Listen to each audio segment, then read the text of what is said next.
What's up, guys? In this video I want to clear up some miscommunication around Screaming Frog and indexability and showing where the real truth of indexability really lies. You know if your website's indexed by going to Google.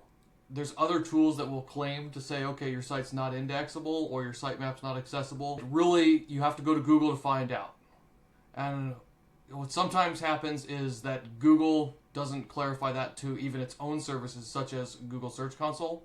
So you have to go directly to Google to find out. The best way to do that is a site:/search, which I will show you how to do in the future. But let's throw this up here. I had a support request come in for this website here.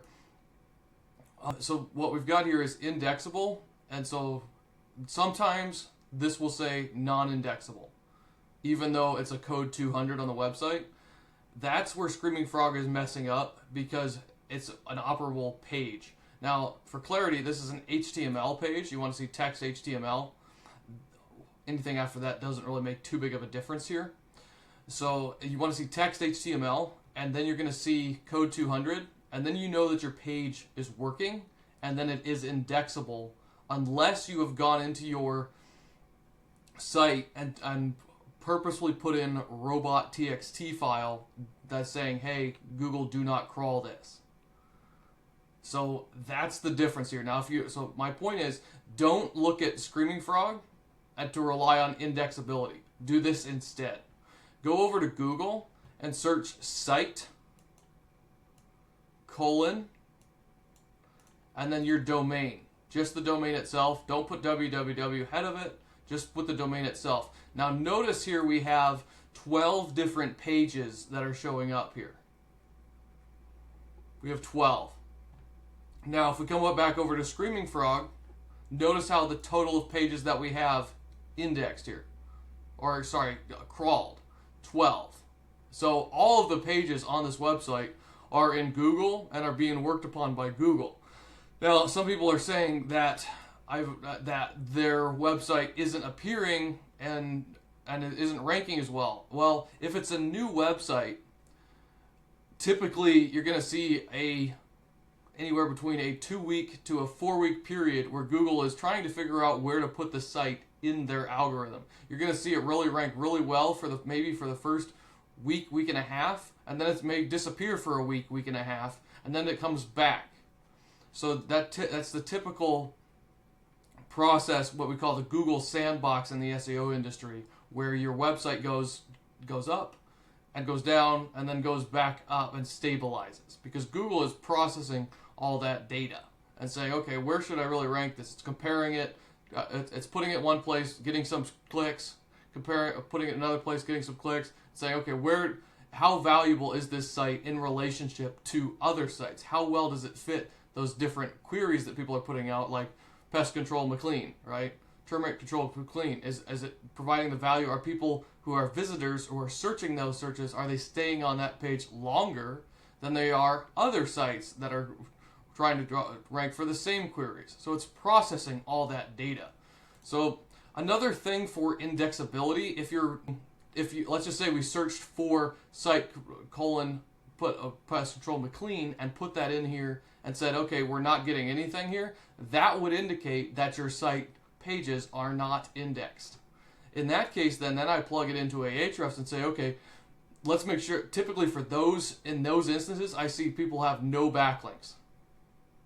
Because what backlinks do is they encourage Google to relook at your website, because you'll build a backlink to this certain page from another website, and then Google will crawl that other website and then crawl back onto this homepage again, getting whatever updates to that page you have made since building the backlink, right?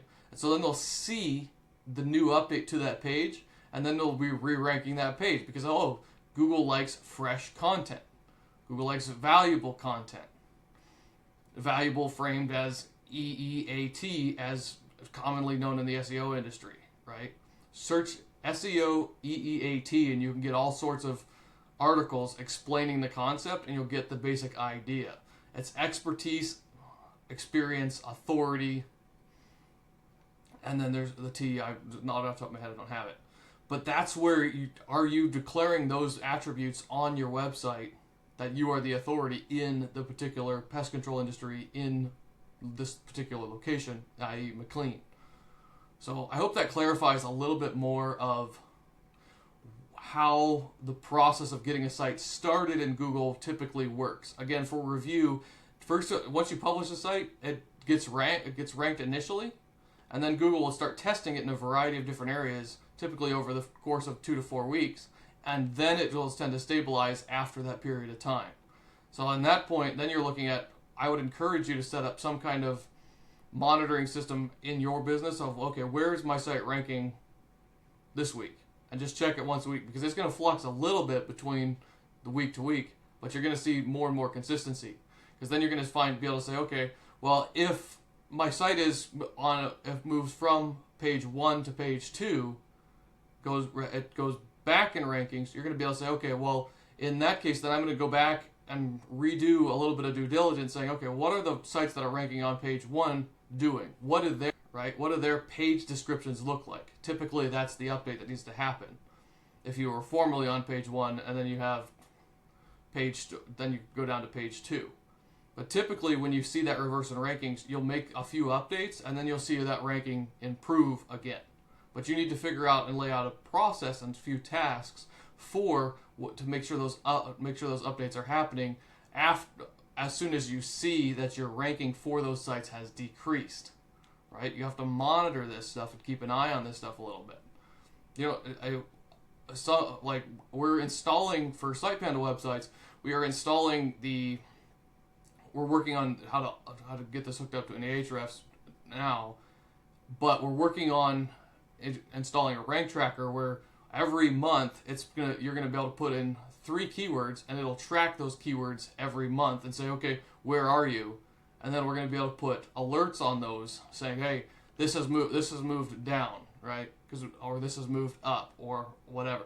So then you're be able to see those things in there. But for right now, it's like, okay, search up your site in Ahrefs and and you may have to search for the specific keyword in Ahrefs, or you're going to have to go over to Google and find out where exactly it's ranking for a given term. Right? There's a bunch of rank trackers out there. You can use any one of them, and most of them work just fine. It really just depends on preference at that point. All right? So let me know if you got questions on that. Thanks, guys. See you.